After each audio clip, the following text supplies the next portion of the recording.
início à nossa escola dominical e hoje nós vamos estudar panoramicamente, uma visão panorâmica da carta de Paulo aos Romanos. Então, vamos tratar deste assunto tão solene, tão sublime, e a minha expectativa e oração é que Deus, pela sua graça, nos edifique, nos console, nos consolide na fé, através do exame, da análise panorâmica, embora, desta epístola de Paulo aos Romanos. Então, abra sua Bíblia, por favor, e vamos ler, por gentileza, de forma introdutória, o capítulo 1.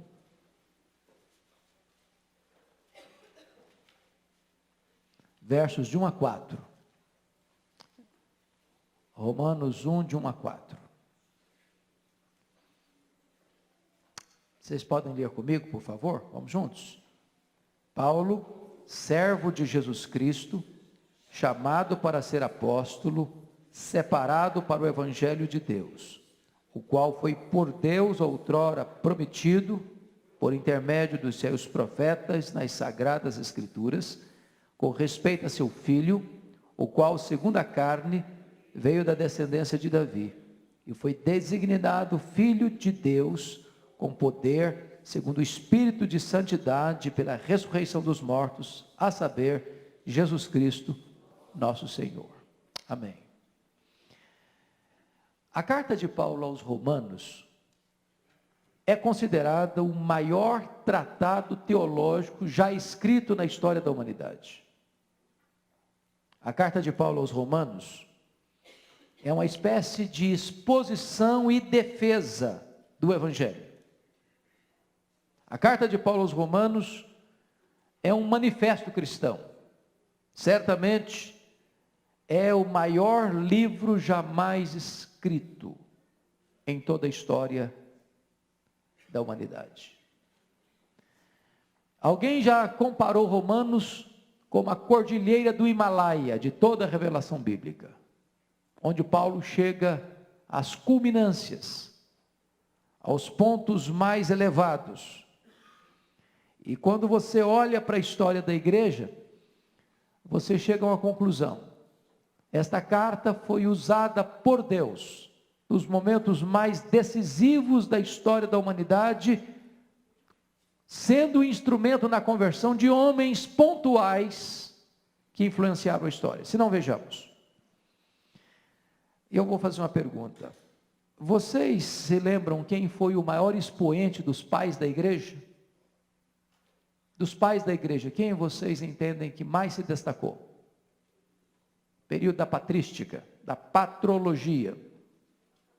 Agostinho de Hipona. Agostinho de Hipona. A conversão de Agostinho de Hipona se deu com a leitura de um texto de Romanos, capítulo 13. Ele era um homem culto, porém devasso. Embora sua mãe fosse cristã, e já orasse por ele há 30 anos. E um dia, uma criança entrega para ele uma porção da carta aos Romanos e diz: toma e lê. Quando ele pega aquele texto de Romanos 13, o coração dele é aberto, a vida dele é transformada, e Agostinho se transforma no grande expoente da igreja, no 4º e 5º século, fonte na qual foi beber os reformadores. Alguém já disse que teologia é Paulo, interpretado por Agostinho, sistematizado por Calvino. Este homem, Agostinho, ele teve uma decisiva influência na história da igreja dos primeiros séculos do cristianismo. Foi transformado por Deus pela leitura de Romanos. O segundo expoente que é tão importante para a história da igreja é o monge agostiniano Martinho Lutero. E vocês se lembram de como ele ficava angustiado com respeito aos seus pecados. Lutero chegou a subir a escadaria da igreja de joelhos, com o propósito de expiar os seus pecados. Ele se autoflagelava por causa dos seus pecados. Ele confessava praticamente todo dia, a prática romana de confissão auricular, e chegou a ponto do seu confessor ficar irritado com ele, dizendo o seguinte: ô Lutero, diga que você cometeu um pecado de verdade, vem aqui, porque eu não aguento mais escutar suas lorotas. Até o dia que ele encontrou Romanos 1, 16 e 17. Porque eu não me envergonho do Evangelho, porque é o poder de Deus para a salvação de todo aquele que crê, primeiro do judeu, também do grego. E nele se manifesta a justiça de Deus, porque o justo viverá pela fé. Esta verdade liberta a vida de Lutero, os olhos dele se abrem, e então foi este homem que vai dar início à reforma protestante do século XVI, fixando nas portas da igreja de Wittenberg, no dia 31 de outubro de 1517, as 95 teses contra as indulgências, deflagrando o grande movimento da reforma no século XVI. Um terceiro homem que teve uma influência decisiva na sua vida e para a história do cristianismo, através da carta de Romanos, foi John Wesley. Porque ele tem uma experiência genuína de conversão, quando ele escuta a leitura do comentário de Lutero sobre Romanos. E aquilo impacta a vida dele, e John Wesley vai se transformar no grande avivalista do século XVIII. Portanto, esta carta é um grande manual de teologia que tem exercido influência na história da igreja. Pergunta: quem é o autor desta carta? O próprio versículo 1, Paulo se apresenta assim: Paulo, servo de Jesus Cristo, chamado para ser apóstolo, separado para o Evangelho de Deus. Ele se apresenta como autor da epístola. E há evidências robustas, internas e externas, de que esta carta, de fato, foi escrita pelo apóstolo Paulo. Esta carta, ela tem uma influência tão interessante, que Francis Schaeffer disse que até bem pouco tempo, Romanos era estudada nas universidades da Europa, no curso de Direito. Não pelo seu aspecto da inspiração, não pelo seu aspecto religioso, espiritual, mas para ensinar os alunos de Direito a terem clareza no que concerne ao raciocínio, à lógica, à argumentação. Então, essa carta, ela teve uma influência não apenas interna para dentro da igreja, mas também externa na sociedade secular. Uma outra pergunta que é importante fazer: quando Paulo escreveu essa carta? Quando? E você vai chegar à seguinte conclusão. Pensem comigo aqui. Paulo fez quantas viagens missionárias relatadas na Bíblia? Quantas? 3. Embora tenha feito uma quarta, que não é chamada de quarta viagem missionária, mas ele fez. Depois da sua primeira prisão em Roma, entre a primeira prisão e a segunda prisão, ele saiu. Deixou Timóteo em Éfeso, deixou Tito em Creta, foi a Nicópolis e muito provavelmente foi à Espanha. Então ele foi na primeira viagem missionária na região da Galácia, Antioquia da Pisídia, Icônio, Listra e Derbe. Na segunda viagem ele foi para Macedônia, Filipos, Tessalônica e Bereia. Também na região da Caia, Atenas e Corinto. Na terceira viagem ele foi para Éfeso. Ele está saindo de Éfeso, indo para Jerusalém, para 3 meses, na região da Caia, quando então escreve essa carta. Eu só chamo a sua atenção que ele escreve Romanos, na sua ida para Jerusalém, entre a sua saída de Éfeso e a sua chegada em Jerusalém. E é curioso que ele escreve essa carta, inclusive para preparar o terreno, tanto em Jerusalém, quanto no seu propósito de ir a Roma, para de Roma ser enviado à Espanha. Você pode dar uma olhadinha comigo em Atos 20? Atos 20, para a gente olhar isso.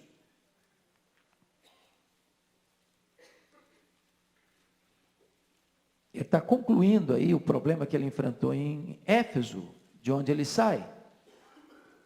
E olha aí o que ele vai dizer. Você pode ler o verso 1 a 3 comigo? Vamos juntos? Cessado o tumulto, Paulo mandou chamar os discípulos e, tendo-os confortado, despediu-se e partiu para onde? Para Macedônia. Havendo atravessado aquelas terras, fortalecendo os discípulos com muitas exortações, dirigiu-se para Grécia. Quando você lê Acaia e Grécia, é a mesma coisa. Quando você está falando de Acaia, de Grécia, são duas cidades são mencionadas. Quais são essas cidades? Atenas e Corinto. Corinto era a capital dessa província da Acaia. Então, preste atenção. Olha a lógica dele. Ele sai da Ásia Menor, de Éfeso, passa pela Macedônia. Que cidades da Macedônia? Filipos, Tessalônica e Bereia. E chega aonde? Grécia. O que acontece? Onde ele se demorou quanto tempo? 3 meses. Então é muito provável que Paulo tenha escrito Romanos na Grécia durante esses 3 meses que precederam a sua viagem rumo a Jerusalém. Pergunto a vocês, por que ele está indo para Jerusalém? Você pode dar uma olhadinha comigo? Em Romanos 15, porque é nesse contexto aqui que ele vai escrever essa epístola. É nesse contexto. E entender esse contexto é importante para nós. Capítulo 15, verso 22, ele está nessa carta já descrevendo o plano dele de ir para Roma. Ele nunca tinha estado em Roma, ele queria estar em Roma, e ele aqui relata o seu plano, o seu desejo de fazer essa viagem. Verso 22 está escrito assim: essa foi a razão porque também muitas vezes me senti impedido de visitar-vos, visitar a igreja de Roma. Mas agora, nota de rodapé, verso 23. Eu gosto das notas de rodapé. Pense comigo uma coisa. Se Paulo tivesse visitado Roma, como ele desejava fazê-lo, ou desejou fazê-lo, que conclusão você chega? Me ajudem. Que conclusão você chega se o plano dele tivesse se cumprido? Ele queria ir para Roma, visitar Roma, e foi impedido várias vezes. O que teria acontecido? Nós, muito provavelmente, não teríamos a mais importante carta, ou o mais importante livro da Bíblia. Vocês estão percebendo a providência de Deus? Porque não justifica eu estar numa igreja e escrever uma carta para ela, né? Você escreve uma carta para alguém que está dentro da sua casa, só se o diálogo já morreu. Porque se o diálogo não morreu, você conversa tete a tete, não conversa? Olho no olho. Olha a providência de Deus, gente. Deus não permite que ele realize o seu desejo de ir quando ele queria ir, tantas vezes, para quê? Para que ele escreva uma carta a essa igreja. E essa carta perpetuou na história e tem sido uma bênção até hoje, para você e para mim, será até Jesus voltar.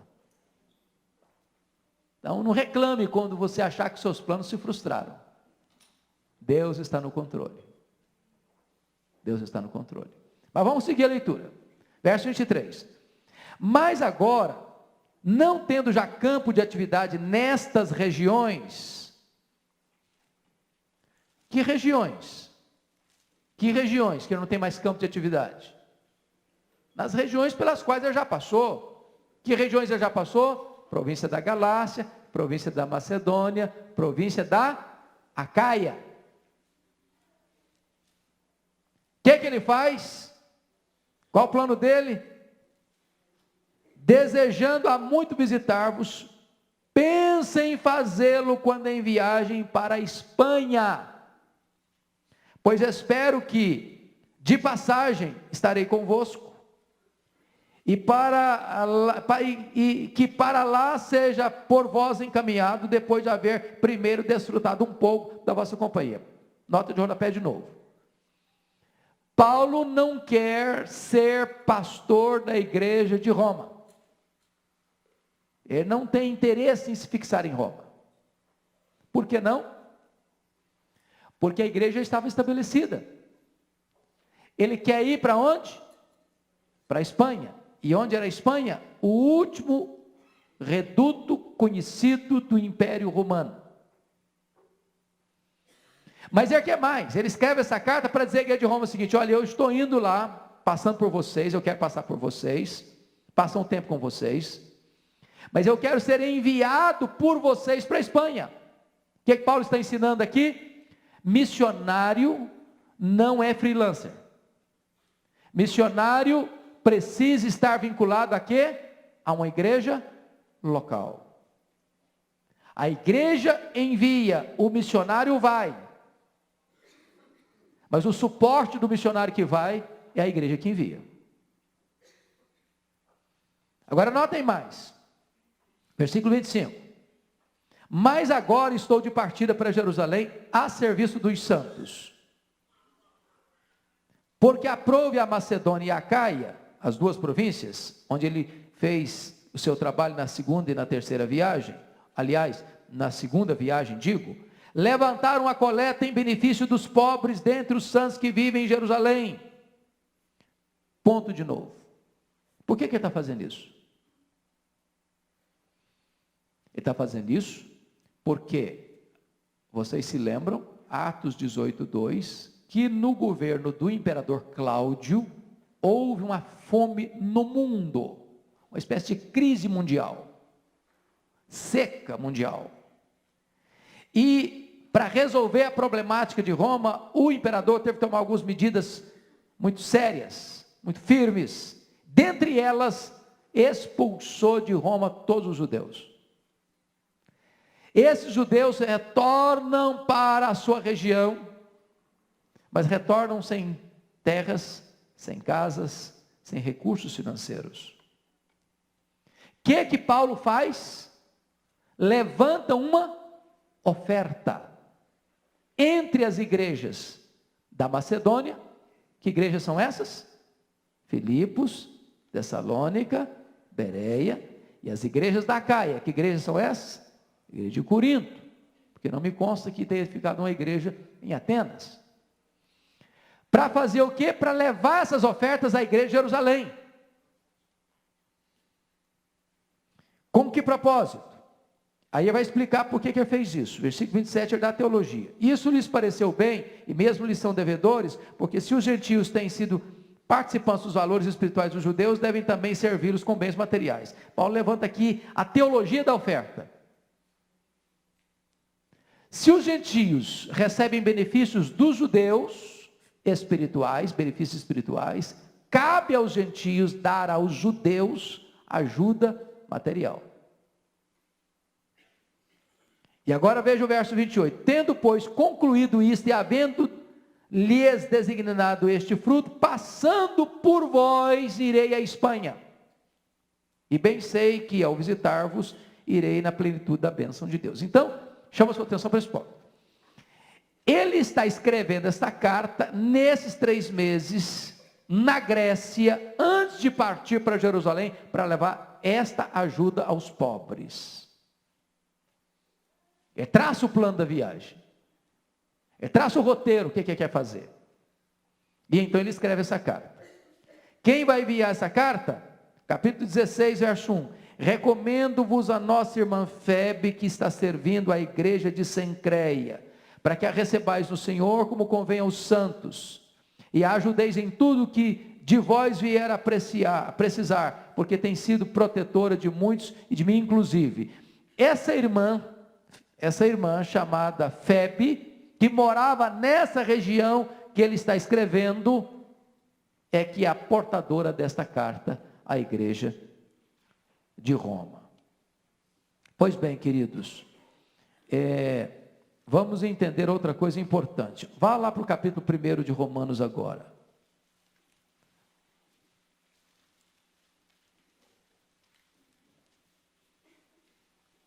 Vamos dar uma olhadinha.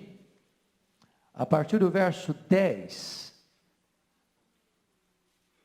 até o verso 13. Você pode ler de 10 a 13 comigo do capítulo 1? Vamos já? Em todas as minhas orações, suplicando que, em algum tempo, pela vontade de Deus, se me ofereça boa ocasião de visitar-vos.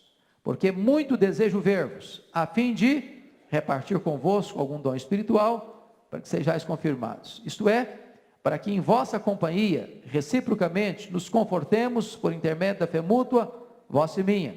Porque não quero, irmãos, que ignoreis que muitas vezes me propus ir ter convosco, do que tenho sido até agora impedido, para conseguir igualmente entre vós algum fruto, como também entre outros gentios. Então, mais uma vez, ele reforça essa ideia, que era seu desejo ir várias vezes, mas até então tinha sido impedido. E aí você vai entender por que ele foi impedido. A providência de Deus, em ele sendo impedido, ele escreve essa carta, que é uma carta tão abençoadora para a história da igreja. Pois bem, outra pergunta que eu preciso fazer é sobre a igreja de Roma agora. Ele está escrevendo para a igreja de Roma. Pergunta: quem fundou a igreja de Roma?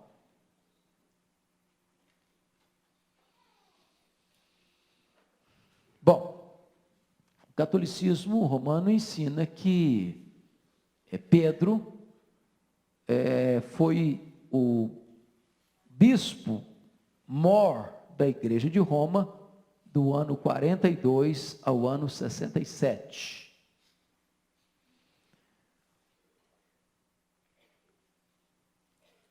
Paulo aqui está dizendo que não foi ele que fundou a igreja, porque ele não conhecia a igreja ainda. Se ele não conhecia a igreja, se ele nunca tinha estado em Roma, logo ele não podia ter sido fundador da igreja. Não dá para fundar uma igreja à distância. Então não foi Paulo. Mas será que nós conseguiríamos sustentar a tese romana de que foi Pedro o grande iniciador dessa obra e o grande sustentador dessa obra? Que evidências vocês têm de que, por exemplo, nem Pedro estaria lá nesse período como bispo da igreja de Roma, do ano 42 a 67, o ano do seu martírio? Que evidências vocês têm?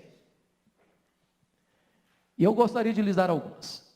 Primeiro, se vocês notaram bem o que ele disse no capítulo 1, dos versos 10 a 13, para que ele está querendo passar por Roma? Para repartir com eles dons, para confirmá-los, ensiná-los. Ora, seria no mínimo uma falta de ética de Paulo com Pedro. Pedro estando lá como líder da igreja, tem que se passar por lá para dar uma ajudada naqueles irmãos.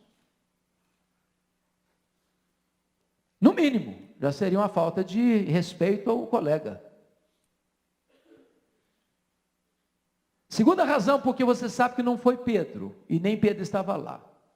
Se você ler no capítulo 16, há cerca de 30 nomes listados de saudação de Paulo. Fulano, fulano, fulano, fulano, saúda um monte de gente. Aliás, é o capítulo da Bíblia com maior quantidade de saudações pessoais, Romanos 16. Não existe uma saudação a Pedro. Ora, se Pedro fosse o pastor da igreja, seria uma deselegância de Paulo mandar saudação para todos os membros da igreja quase, e não mencionar o pastor. Ué, mas aí é uma deselegância. Aliás, é até um princípio ético de liderança. Por que Paulo não fez isso? É porque verdadeiramente Pedro não estava lá. Até porque Gálatas 2:9 diz que o ministério de Pedro era um ministério para os da circuncisão. O que significa isso? Para os judeus e não para os gentios. Pois bem, então você conclui o seguinte, que não foi Pedro, não foi Paulo. Quem então? Que fundou a igreja de Roma? Fica incógnita. Fica uma pergunta sem uma possibilidade de uma resposta categórica. Mas provavelmente, Atos 2, versículo 10, nos informando que no período do Pentecostes havia gente do mundo inteiro em Jerusalém, é provável que pessoas de Roma em Jerusalém, convertidas no Pentecoste, retornaram para Roma e plantaram a igreja. E plantaram a igreja de Roma.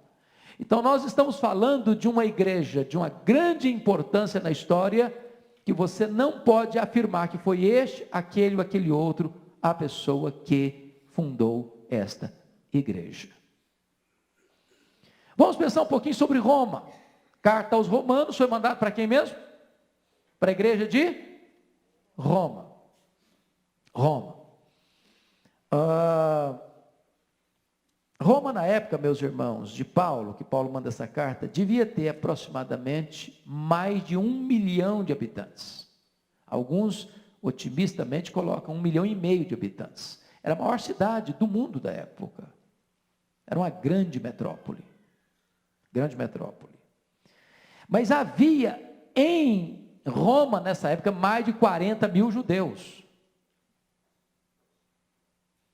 É muito curioso isso, porque você pega cidades chamadas cosmopolitas. O que é uma cidade cosmopolita? Quem pode me ajudar?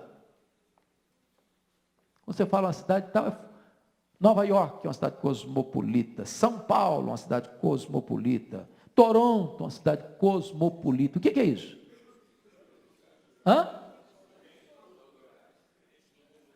Pessoas do mundo inteiro moram aqui naquela cidade. Você tem ali um bairro de chineses, você tem um bairro de japoneses, você tem um bairro de coreanos, você tem um bairro de bolivianos, você tem um bairro de tal e tal e tal e tal e tal e tal.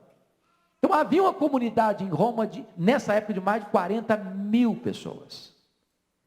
E pela carta de Paulo aos Romanos, você conclui que na igreja de Roma tinha judeus e gentios.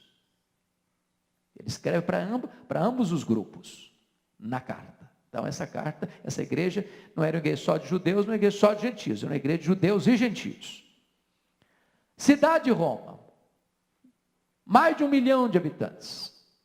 Era considerada, já foi fundada, vocês conhecem a história bem, lembram que essa cidade foi fundada por Rômulo e Remo, às margens do rio Tigre, no ano 754 a.C. Essa cidade foi reino, essa cidade foi república, agora essa cidade é o símbolo do império. Era a cidade imperial, a cidade eterna considerada.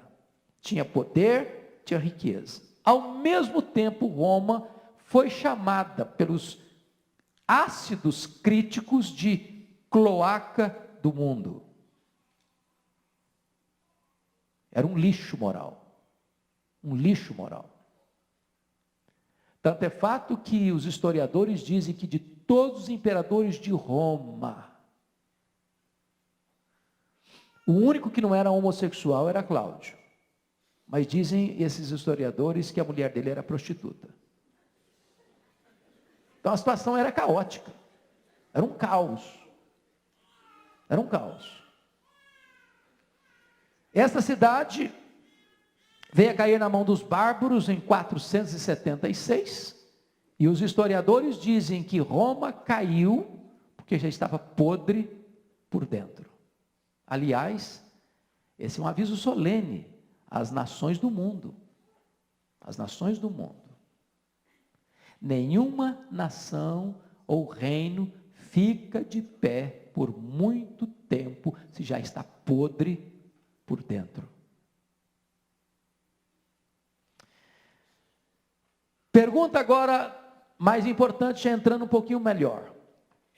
Qual foi o propósito de Paulo ao escrever a carta aos Romanos? Vamos pensar comigo. Primeiro propósito, não estou falando primeiro em grau de importância, foi pedir oração em favor da igreja. Olha comigo, Romanos 15, versos 30 e 31. Vai para lá comigo, Romanos 15.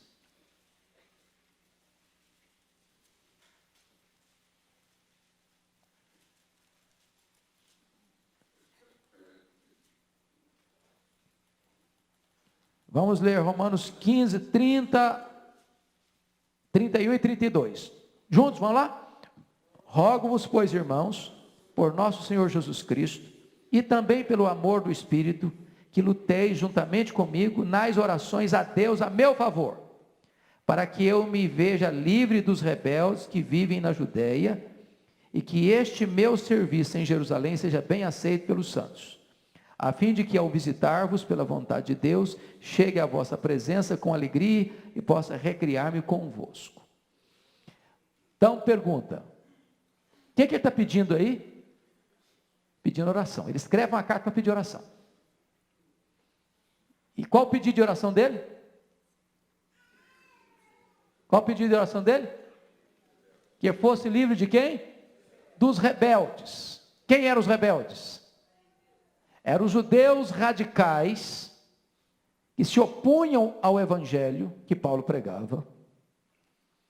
E ele, quando embarcou para Jerusalém, logo depois que escreveu essa carta, ele já alertou lá no capítulo 20, versos 21 e 22, que o Espírito Santo assegurava para ele que ele enfrentaria pela frente cadeias e tribulações. Agora ele está admitindo que há o perigo dos rebeldes judeus atentarem contra ele, matá-lo. E ele pede oração por duas razões. Primeiro, para que ele não seja morto nessa viagem. Segundo, para que a oferta que ele está levando possa costurar a unidade espiritual da igreja judaica e gentílica. Estão percebendo as intenções de Paulo? Segundo propósito, ele escreve essa carta para abrir o caminho para ser recebido pela igreja de Roma, para da igreja de Roma ser enviado à Espanha. Então, ele é um missionário estratégico. Estratégia significa bons contatos na hora certa, com o propósito certo. Está abrindo caminhos. Olha, irmãos, eu estou querendo ir visitar vocês. Olha, meu campo aqui já esgotou, eu já fiz o trabalho e eu quero avançar. Tem sonhos, eu já está velho, você pode saber disso, ele já está velho, ele escreve isso, nesse mesmo contexto quase.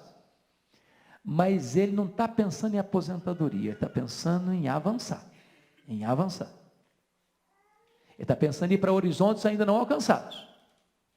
Então ele escreve essa carta com esse projeto. Terceiro, ele escreve essa carta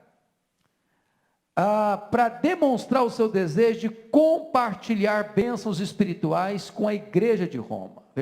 Capítulo 1, versículo 11. Você pode voltar lá e ler comigo?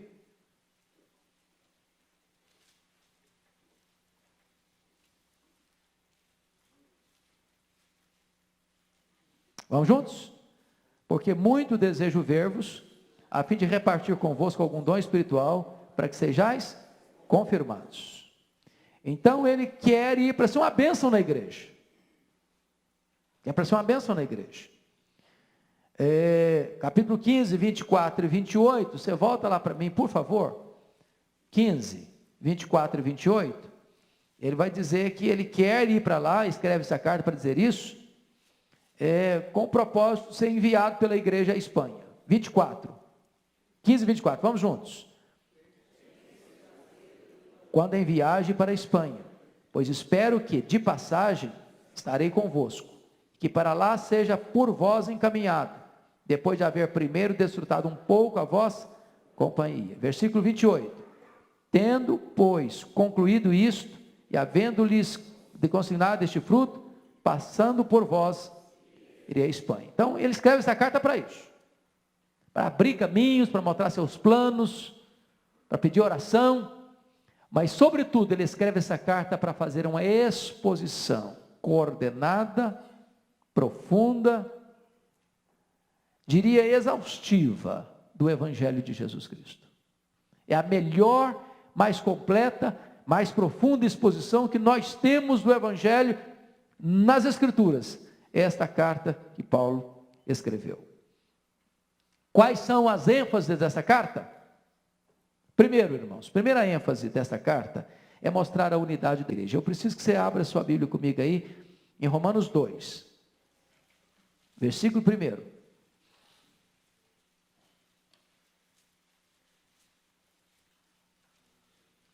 Nessa igreja, judeus e gentios, havia um grande risco, irmãos, desses dois grupos estarem em tensões contínuas.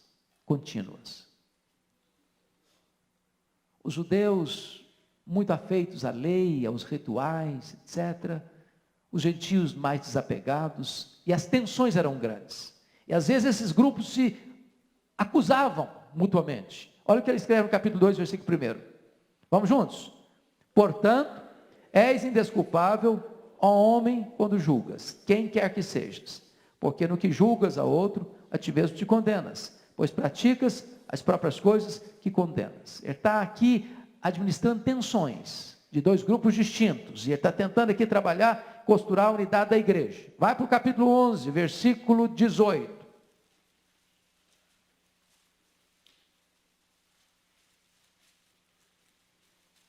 Capítulo 11, versículo 18. Olha o que ele fala para os gentios que estavam desprezando os judeus. Não te glories contra os ramos são os judeus. Porém, se te gloriares, sabe que não és tu que sustentas a raiz, mas a raiz a ti. Ou seja, os gentios foram enxertados no ramo. Portanto, os gentios não podem desprezar os judeus, como os judeus não podem julgar os gentios. Ele está trabalhando essa questão da unidade. E aí você conclui lá no capítulo 10, versículo 12, olha aí comigo. Pode ler o 10, 12? Pois não há distinção entre judeu e grego, uma vez que o mesmo é o Senhor de todos, rico para com todos os que o invocam. Então, preste atenção, a igreja de Deus não é lugar de disputas, de raças, de opiniões, é lugar onde todos os povos pertencem a uma só família, um só rebanho, a um só povo. Segundo propósito de Paulo escrever essa carta, foi evidenciar a universalidade do pecado. Essa é uma exposição magnífica que Paulo começa lá no capítulo 1, versículo 18. Onde ele diz: a ira de Deus se manifesta do céu sobre toda a impiedade e perversão dos homens que detêm a verdade pela injustiça. E aí ele começa fazendo um mapeamento da pecaminosidade desse mundo gentílico. Talvez, como ele escreveu, de onde mesmo a carta? Muito provavelmente da Grécia. Grécia e Acaia, a mesma coisa, né? Então, é provável até que Paulo tenha escrito essa carta de Corinto, que era a capital da Acaia. Eu imagino Paulo abrindo a janela assim, olhando para a corrompida cidade de Corinto, projetando seus olhos para a cidade de Roma, olhando o capítulo, escrevendo o capítulo 1 a partir do versículo 18. E ele começa a descrever, irmãos, uma degradação tal da sociedade, que quando você lê, você pensa que está lendo a Veja, Isto É, ou Folha de São Paulo. Não faz diferença. Faz diferença. E se você notar aí no capítulo 1, versículo 18, ele diz que a ira de Deus se revela de onde? do céu. Contra quê? Contra alguma impiedade? Contra toda impiedade e perversão dos homens. Por que Paulo colocou nessa ordem? Impiedade e perversão. O que é impiedade e o que é perversão? Impiedade é pecado contra Deus, perversão é pecado contra o próximo. Primeiro o homem se corrompe na sua relação com Deus, depois o homem se corrompe na sua relação com o próximo. Não é possível você estar bem com Deus e mal com o próximo. Não é possível você estar mal com o próximo e bem com Deus. Quando a relação vertical adoece, a relação horizontal entra em colapso. O caos da sociedade, queridos irmãos, é porque a sociedade ou o homem abandonou Deus. E notem vocês aí a fala dele, que ele diz o seguinte: os homens, a impiedade e perversão dos homens que detêm a verdade pela injustiça. A palavra deter na língua grega traz a ideia de matar por afogamento. Você já assistiu o filme que mata uma pessoa por afogamento? Você pega a cabeça da pessoa, enfia num tanque d'água e fica até o cara morrer. Não é que os homens não conhecem a verdade tantas vezes. Por causa da sua impiedade, da sua perversão, os homens não querem a verdade. E pegam a verdade, sufocam a verdade, sufocam a verdade, sufocam a verdade. Porque elas não querem ser incomodadas dos seus pecados. Sabe o que acontece com os homens? Eles mudam a verdade. Faz uma releitura da Bíblia. Aí tem Bíblia que apoia isso, Bíblia que apoia aquilo, Bíblia que apoia aquilo outro. As pessoas querem torcer a verdade, porque a verdade denuncia, a verdade desmascara, a verdade revela, diagnostica a nossa alma. Aí o homem não quer isso. Então Paulo está descrevendo essa questão do pecado. Mas se você perceber, no capítulo 2, ele vai mostrar a pecaminosidade dos críticos, sejam eles judeus ou gentios. Portanto, és indesculpável homem quando julgas. Não importa se você é judeu e julga o gentio, não importa se você é gentio e julga o judeu. Se você julga, você é indesculpável. Sabe por que você é indesculpável? Porque, via de regra, você comete o pecado que você denuncia no outro. E eu pergunto de nós, quem de nós é um juiz suficientemente puro, santo, incontaminado, incorruptível, que tem competência de se assentar no topo do julgamento e dizer: eu te condeno?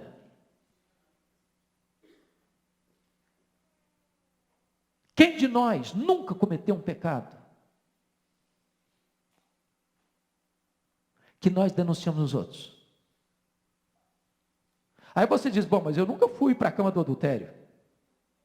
Mas às vezes você tem um prostíbulo na sua cabeça. Ah, mas eu nunca fui para a cama com a mulher do próximo. Mas às vezes você deseja no seu coração a mulher do próximo. Você está desqualificado para julgar. Paulo está aqui denunciando a universalidade do pecado. Mas agora, quando chega no capítulo 2, versículo de número 17, ele vai se dirigir aos judeus: se porém tu, que tens por sobrenome judeu, e repousas na lei, te glorias em Deus, que conhece a sua vontade, e aprovas as coisas excelentes, sendo instruído na lei, que estás persuadido de que és guia dos cegos, luz dos que se encontram em trevas, instrutor de ignorância, mestre de crianças, dando na lei a forma da sabedoria e da verdade, tu, pois, que ensinas a outrem, não te ensinas a ti mesmo? Tu que pregas que não deves furtar, furtas. Diz que não se deve cometer adultério e o cometes. Abominas os ídolos e lhes roubas os templos. Tu que te glorias na lei e desonras a Deus pela transgressão da lei. Aí Paulo está fazendo o quê? Desmascarando os judeus moralistas. Notem que a descrição de Paulo é cirúrgica. E agora ele conclui tudo isso, chegando ao capítulo 3, versículo 23, quando ele amarra o assunto, quando ele bota todo mundo no mesmo balaio, E diz o seguinte: pois todos pecaram e destituídos estão da glória de Deus. Da escapatória. Não tem ninguém que possa se levantar, bater no peito, a mão e dizer: olha, eu graças te dou porque não sou como os demais homens. Nem como esse infeliz aqui. Não. Todos pecaram e destituídos estão da glória de Deus. Essa é a primeira tese de Paulo, é levantar a questão da universalidade do pecado. Mas se vocês perceberem, agora o apóstolo Paulo vai tratar, depois de mencionar a questão da universalidade do pecado, ele vai entrar, irmãos, com um dos textos mais profundos da Bíblia. Os exegetas costumam dizer que cada palavra do capítulo 3, versos 21 a 31, tem o peso de uma tonelada. Peso de uma tonelada. Porque, e não obstante ele afirmar que todos pecaram e carecem da glória de Deus no 3:23, do verso 24 e 25, até o 26, ele diz algo espantoso para nós. Espantoso. Espantoso. Sendo justificados gratuitamente por sua graça, mediante a redenção que é em Cristo Jesus, em quem Deus propôs no seu sangue como propiciação mediante a fé, para manifestar a sua justiça, por ter Deus na sua tolerância deixado impunes os pecados anteriormente cometidos, tendo em vista a manifestação da sua justiça no tempo presente, para ele mesmo ser justo e o justificador daquele que tem fé em Jesus. Bom, isso aqui dá pano para manga, e não é nosso propósito expor esse texto. Mas o que ele está dizendo é o seguinte: todos pecaram, é verdade, mas Deus livremente, gratuitamente justificou você, pelo sangue de Jesus. Lembra lá dos cordeiros mortos, dos touros mortos, dos bodes mortos, do sangue derramado no altar? Pois é, aquilo lá não espiava pecado. Deus passou por cima, Deus passou por cima, Deus passou por cima, Deus passou por cima, para olhar lá para frente para a cruz, e lá ele satisfez a sua justiça, lá ele cumpriu a lei, lá ele cancelou a sua dívida, e agora ele pode ser justo e o justificador do que crê. Porque uma pergunta é feita: é justo o justo justificar o injusto? O que é que vocês acham? Você acha justo o justo justificar o injusto? Não é justo o justo justificar o injusto. Mas como Deus, sendo justo, justificou o injusto, sem deixar de ser justo? Essa é a tese de Paulo. Ele é justo e justificador. Mas a quem que ele justifica? O justo ou o injusto? Eu não justifico o justo, eu justifico o injusto. Mas como assim, se ele é justo e justifica o injusto? Porque ele imputou no injusto a justiça do justo. E Jesus Cristo é justo. E ele morreu pelo injusto.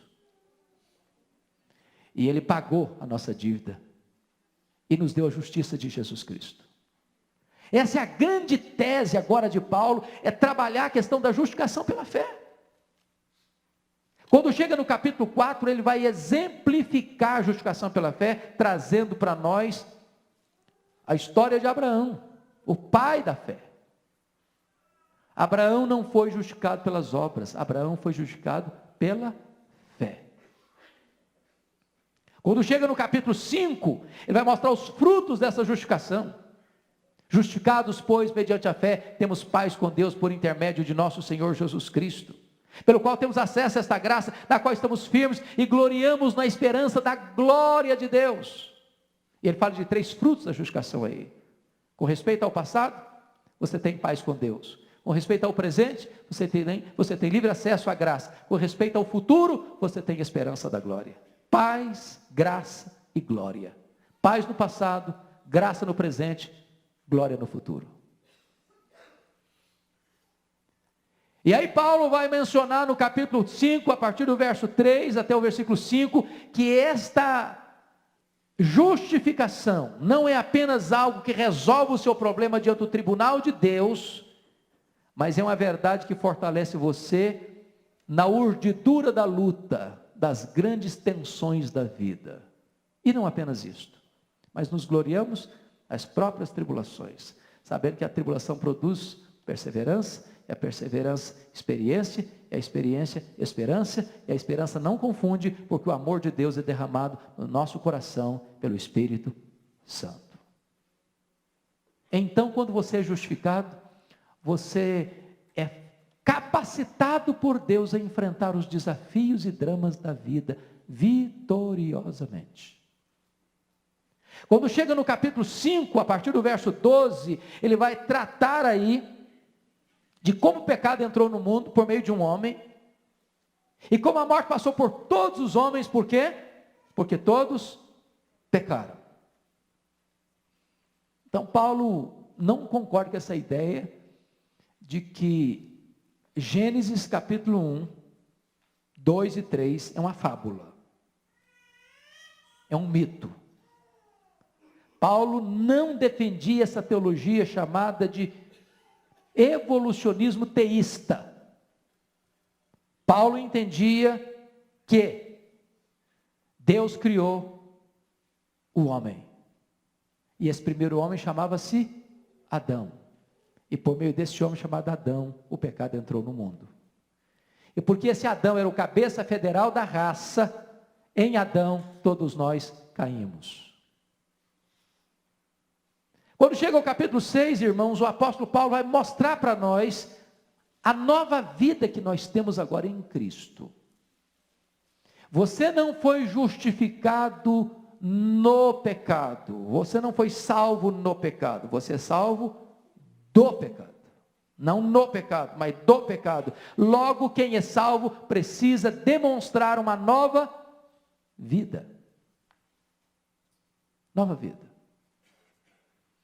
E aí Paulo vai usar uma linguagem assim muito interessante. Ele vai dizer que você deve se considerar morto. Em outras palavras, você deve andar com a certidão de óbito no bolso.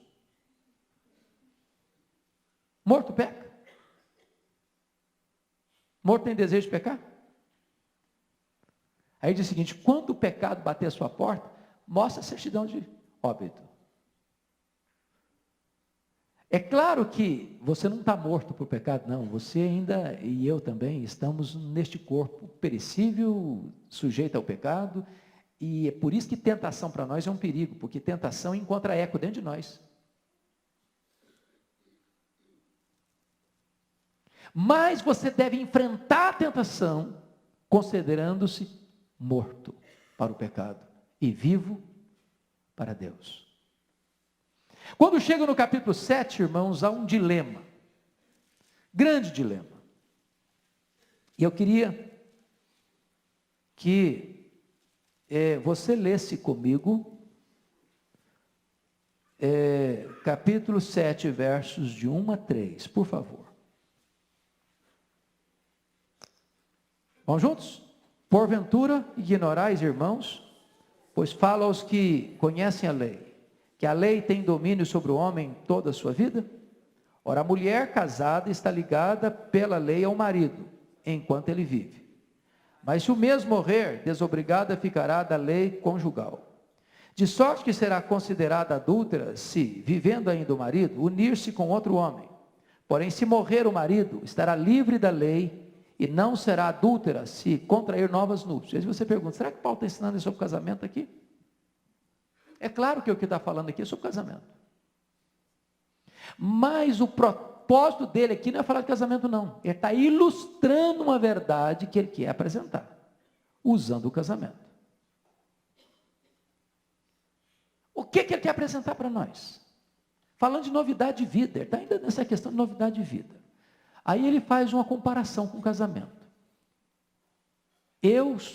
Aqui no caso da ilustração dele, o marido, quem é o marido aí? A lei. Quem é a mulher aí? Nós. Como é que é esse marido, chamado lei? Perfeccionista. Reto. Santo. Justo. Não erra nem para lá nem para cá. Como é que é essa mulher?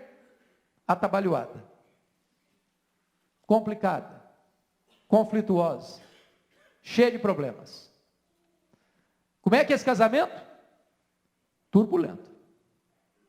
Já pensou um homem perfeccionista casar com uma mulher bagunçada, toda bagunçada? A casa está revirada. Para ele, tudo tem que ficar no seu lugarzinho certinho. Só conflito. Só que esse marido é tão bom, mas tão bom, mas tão bom, que ele não morre. O abençoado não morre. E ela não pode se relacionar com outro, senão comete adultério. Olha a complicação.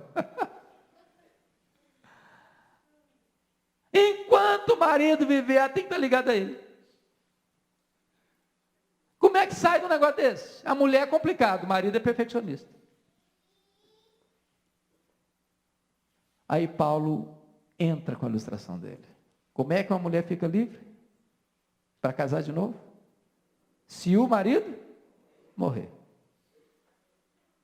Se o marido não morrer, ela está encrencada, ela não pode. Se fizer de relação com, está em adultério. Aí Paulo diz o seguinte: sabe quem morre? Não é o marido, é a mulher. E a mulher, ao morrer, está desobrigada do casamento. Casamento é só para quem está vivo. Morreu, não tem mais casamento. O vínculo acabou. Quando essa mulher morre, agora ela ressuscita para casar com outro marido. Quem é esse marido? Jesus Cristo. Nós morremos com Ele, nós ressuscitamos com Ele, nós entramos numa nova relação. Quando chega no capítulo 8, ele vai falar da nova vida que nós temos em Cristo. Se alguém está em Cristo, nenhuma condenação há. Bendito seja Deus. Porque agora eu que era a mulher atabalhoada, que nunca conseguia agradar o marido, que era perfeccionista, agora recebo o Espírito Santo, que me capacita a viver e obedecer à lei. Porque agora o poder que está em mim para obedecer à lei não é mais a velha aliança, onde eu procuro fazer o melhor para Deus, mas é a nova aliança. Toda a suficiência vem de Deus. É o Espírito Santo que te capacita. Aí você é feito filho de Deus. E aí Paulo vai dizer que esse Espírito também intercede por você com gemidos inexprimíveis. E aí ele vai dizer para você que Deus tem um plano perfeito na sua vida, e que Deus já até mesmo predestinou você, para você ser parecido com Jesus. E o papel dessa mulher é resplandecer a beleza do seu marido. E aí Paulo começa a mostrar para nós que o plano de Deus na nossa vida não foi um plano B, porque o plano A fracassou. Mas Deus nos predestinou desde a eternidade para sermos parecidos com o marido, Jesus Cristo. E ele diz: aos que Deus predestinou, a esses Deus também chamou, aos que Deus chamou, esses Deus também justificou, e aos que Deus justificou, esse Deus também glorificou. E agora, a partir do capítulo 8, verso 31 a 39, ele vai começar a fazer perguntas retóricas para mostrar quão seguro nós estamos nas mãos desse Jesus. Se Deus é por nós, quem será contra nós? Aquele que não poupou seu próprio filho, antes por todos nós o entregou, porventura não nos dará graciosamente com ele todas as coisas? Quem tentará acusação contra os eleitos de Deus? É Deus que nos justifica. Quem os condenará? É Cristo Jesus que morreu, o antes quem ressuscitou, o qual está à destra de Deus e também intercede por nós. Quem nos separará do amor de Deus que está em Cristo Jesus? Será a tribulação? Angústia? Perigo, nudez, fome, espada? Por bem, todas essas coisas são mais que vencedores em Cristo Jesus. Eu estou muito certo de que nem a morte, nem a vida, nem anjos, nem principados, nem poderes, nem altura, nem profundidade, nem qualquer outra criatura poderá nos separar do amor de Deus que está em Cristo Jesus, nosso Senhor. Paulo trabalha essa questão. Nós estávamos rendidos ao pecado, mas Deus nos justificou. A justificação é pela fé. Essa justificação produz frutos benditos, paz, graça e glória. Essa justificação capacita você a viver vitoriosamente no meio das lutas. Você recebe uma novidade de vida, uma nova vida. E você recebe essa nova vida porque você morreu com Cristo e ressuscitou com Ele para um novo relacionamento. E agora você tem o Espírito Santo que capacita você a viver de acordo com a vontade de Deus. E neste Deus você tem eterna segurança. Quando chega os capítulos 9, 10 e 11, Paulo vai tratar da soberania de Deus na salvação. O capítulo 9 olha para o passado, o capítulo 10 olha para o presente, o capítulo 11 olha para o futuro. E Paulo vai mostrar aqui, amados irmãos, que a salvação não é uma questão da escolha humana, mas da eleição divina. Eu não fui salvo porque um dia eu escolhi Deus.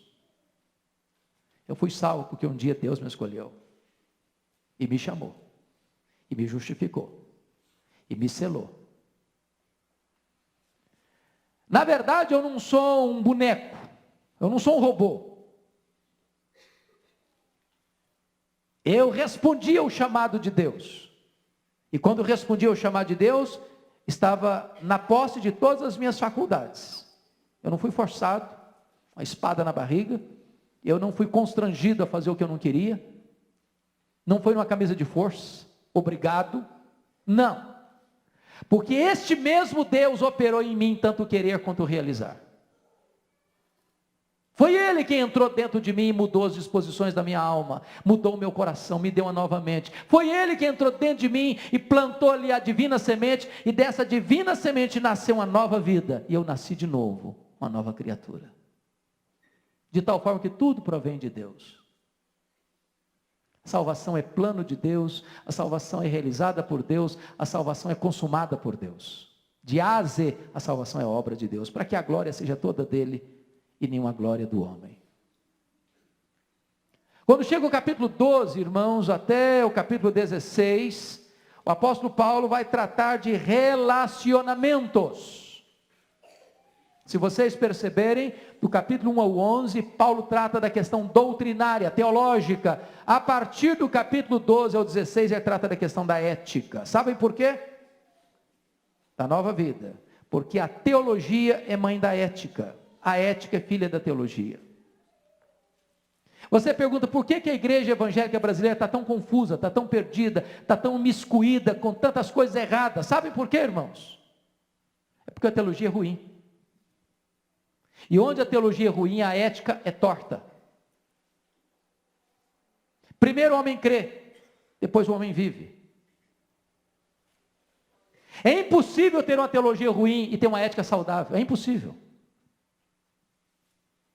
É por isso que nós precisamos pregar a sã doutrina, pregar a palavra, pregar o evangelho, pregar a mensagem de Deus, porque é a mensagem de Deus que transforma o caráter. O caráter é consequência da teologia. Assim como o homem crê, assim ele é. E aí Paulo vai, no capítulo 12, tratar dos nossos diversos relacionamentos, relacionamento com Deus, relacionamento com nós mesmos, relacionamento com o próximo e relacionamento com os inimigos. Até com os inimigos. E esse capítulo 12 é algo simplesmente fenomenal. Eu tenho mais... Quantos minutos, Arivaldo?